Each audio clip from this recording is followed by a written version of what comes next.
এই সিলভার কবুতরটার পাখা কাটতে কাটতে ভাই আমি হয়রান হয়ে গেলাম, কিন্তু ওর পাখা কেটেই শেষ করতে পারি না। বড়রা কবুতর দেখতেছেন, এই দুইটা বাচ্চা কবুতরই আমি কিনছি। এগুলার মাশাআল্লাহ ফ্লাইং অনেক ভালো এবং কোয়ালিটিও অনেক ভালো। বাইরে যায় এমন ভয় পাইছে সারা রাত বাইরে থেকে, এখন ও বাইরে যাওয়ার কথা চিন্তা করলে ওর মনে ভয় আইসা পড়ে, বুঝছেন? এই কবুতরগুলো মিনিমাম 2-3 ঘন্টা উড়ে তারপরে নিচে নামতেছে। আমাদের মুরগির বাচ্চা পাখির অবস্থা দেখেন, সে এই চিপাটা দখল করে বসে আছে, বুঝছেন? এই বাচ্চাটার আমি কেস বুঝলাম না। এই বাচ্চাটা একদিন অনেক ভালো উড়ে, তারপরের দিন একেবারেই উড়ে না। আসসালামু আলাইকুম দর্শকবৃন্দ, কি অবস্থা সবার, কেমন আছেন আপনারা? আপনাদের সবাইকে আমাদের নতুন একটা ভিডিওতে স্বাগতম। দর্শকবৃন্দ, ইদানিং গররা কবুতরের প্রতি অন্যরকম আসলে একটা ভালোবাসা তৈরি হয়ে গেছে। তো কালকে আরো 2টা নতুন গররা কবুতরের বাচ্চা কিনলাম এবং 2টা বাচ্চার মাশাআল্লাহ জাত অনেক ভালো, এগুলার ফ্লাইংও অনেক ভালো। কিন্তু সমস্যা একটাই, এই জাতটাই হচ্ছে 2 চোখা। সত্য কথা বলতে কি, গররা কবুতর কেনার ক্ষেত্রে বা গররা কবুতর নেওয়ার ক্ষেত্রে যখন জাতের কথা চিন্তা করা হয় যে কবুতরটার কোয়ালিটি কেমন হবে, ভালো কোয়ালিটির কবুতর কিনতে গেলে ভাই দেখতেছি ম্যাক্সিমাম টাইম 2 চোখা হইতেছে। আপনাদেরকে চলেন বাচ্চা 2টা দেখাই। এই যে এইখানে যে 2টা গররা কবুতর দেখতেছেন, এই 2টা বাচ্চা কবুতরই আমি কিনছি, ঠিক আছে? তো এগুলার মাশাআল্লাহ ফ্লাইং অনেক ভালো এবং কোয়ালিটিও অনেক ভালো। আপনারা নর বাচ্চাটা একটু ফলো করেন। নর বাচ্চাটা একদমই আলাদা, ওর ঠোঁটের শেপ আলাদা, ওর মাথার শেপ আলাদা। মাদি বাচ্চাটা আবার আরেক রকম, ঠিক আছে? 2টাই কিন্তু আপনার গররা কবুতর হইলেও 2টা একটু 2 রকমের, অথচ 2টা কিন্তু একই রকমের, একই ঘরের বাচ্চা। একই ঘরের বাচ্চা হওয়া সত্ত্বেও আসলে এই জিনিসটা হওয়ার পেছনে যেটা কারণ, সেটা হচ্ছে হয়তো বা নরটা এক জাতের, মাদিটা এক জাতের, যে কারণে আসলে আপনার 2টা 2 রকম আসছে। তো ইচ্ছা আছে যে খুঁজতেছি ভালো রেজাল্ট করা যাবে এরকম গররা কবুতরের বাচ্চা পাইলে আমি হয়তো আরো কিনবো। কারণ হচ্ছে যে ইচ্ছা করতেছে যে কিছু গররা কবুতর রাখবো যেগুলো বাসায় উড়াবো, এবং মনে করেন টুকটাক টুর্নামেন্ট যদি খেলি, শুধুমাত্র কালারিং কবুতর দিয়ে টুর্নামেন্ট খেললাম। যদিও আসলে টুর্নামেন্ট খেলার ওরকম আগ্রহ আমার নাই, কিন্তু তারপরেও যদি কখনো ইচ্ছা হয়, এই আর কি। এই যে সিলভার কবুতরের বাচ্চাটা দেখতেছেন, এটা তো প্রথম দিন উড়ে যে হারিয়ে গেছিল, তারপরে পরের দিন সকালবেলা আবার ব্যাক আসছে। তো এই বাচ্চা কবুতরটা আমি এখন যদি খাঁচা খুলে দেই, এই বাচ্চা কবুতরটা খাঁচা থেকে বের হয় না। তার মানে এই কবুতরটা বাইরে যায় এমন ভয় পাইছে সারা রাত বাইরে থেকে, এখন ও বাইরে যাওয়ার কথা চিন্তা করলে ওর মনে ভয় আইসা পড়ে, বুঝছেন? তো এই ভয়টা কাটতে আসলে নির্দিষ্ট একটা সময় লাগবে। কিছুদিন পরে দেখা যাবে একা একাই ওর ওই ভয়টা কাটা যাবে এবং দেখা যাবে ও ফ্রিকোয়েন্টলি বাইরে যাবে। আসলে একটা ছোট বাচ্চা কবুতর যখন রাত্রেবেলা বাইরে থেকে যায়, ওকে কিন্তু বিভিন্ন রকম সমস্যার আসলে সম্মুখীন হতে হয়, তাই এরকম হওয়াটাই স্বাভাবিক। এই হচ্ছে আমার বাসার গররা কবুতরের বাচ্চা। এই বাচ্চাটার আমি কেস বুঝলাম না। এই বাচ্চাটা একদিন অনেক ভালো উড়ে, তারপরের দিন একেবারেই উড়ে না। এই বাচ্চাটা কিন্তু গতকালকে অনেক ভালো ফ্লাই করলো, কিন্তু আজকে দেখতেছি ও আর খুব একটা ভালো ফ্লাই করলো না। আসলে ব্যাপারটা হচ্ছে, কবুতরের ভালো ফ্লাইং এর জন্য আপনি কবুতরকে যে খাবারটা খাওয়াইছেন, ঠিক আছে, এই খাবারটা প্রপার হজম হইতে হবে।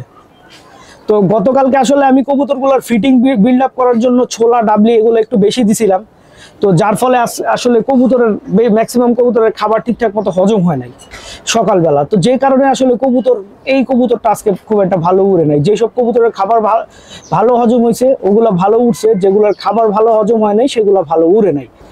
এখনো তো আসলে ওইভাবে কবুতর উড়ানোর সময় আসে নাই। আমরা টুকটাক কবুতর ছাড়তেছি, এর মধ্যে যেসব কবুতর একা একা ভালো উঠতেছে ওগুলো উঠতেছে, আর যেসব কবুতর একা একা ভালো উঠতে পারতেছে না সেগুলো পারতেছে না, এতটুকুই। এই যে দেখেন, কিছু কবুতর মাত্র নিচে নামতেছে, ঠিক আছে? এইসব কবুতর কিন্তু একা একাই উঠছিল এবং অনেকক্ষণ ধরে উঠছে। এই কবুতরগুলো মিনিমাম 2-3 ঘন্টা উড়ে তারপরে নিচে নামতেছে, ঠিক আছে? প্রায় তো 2-3 ঘন্টা সময় উড়লো এই কবুতরগুলা। আর এই যে উপরের যেগুলা দেখতেছেন, এগুলা কিন্তু খুব একটা সময় উড়ে নাই, কিন্তু এগুলাই উঠছে।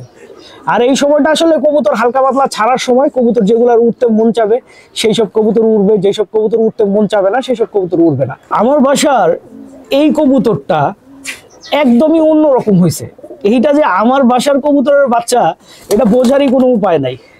কারণ হচ্ছে কবুতরের মাথার একটা শেপের ব্যাপার আছে, এই শেপের কিন্তু কোনো কবুতর আমার বাসায় নাই।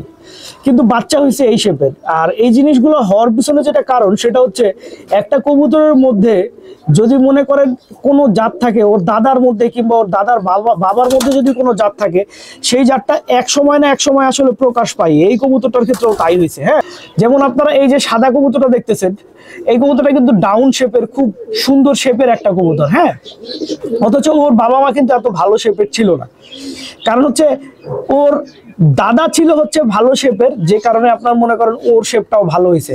আসলে কবুতরের এই শেপ বা কবুতরের কালার এইটা নির্ভর করে হচ্ছে কবুতরের আদি পুরুষ বা আদি জিনের উপরে। ঠিক আছে, আমি আসলে আমার বাচ্চা করার যেসব কবুতর আছে যেগুলো আমি আসলে রেস্টে রাখি বা সিঙ্গেল ধাপড়িতে রাখি, এই ধরনের কবুতরগুলোর পাখা কিন্তু আমি সবসময় কেটে রাখি। হ্যাঁ, কিন্তু এই সিলভার কবুতরটার পাখা কাটতে কাটতে ভাই আমি হয়রান হয়ে গেলাম, কিন্তু ওর পাখা কেটেই শেষ করতে পারি না। মানে হচ্ছে আমি ওর পাখা কাটি 15-20 দিনের মধ্যে দেখি আবার পাখা হয়ে গেছে।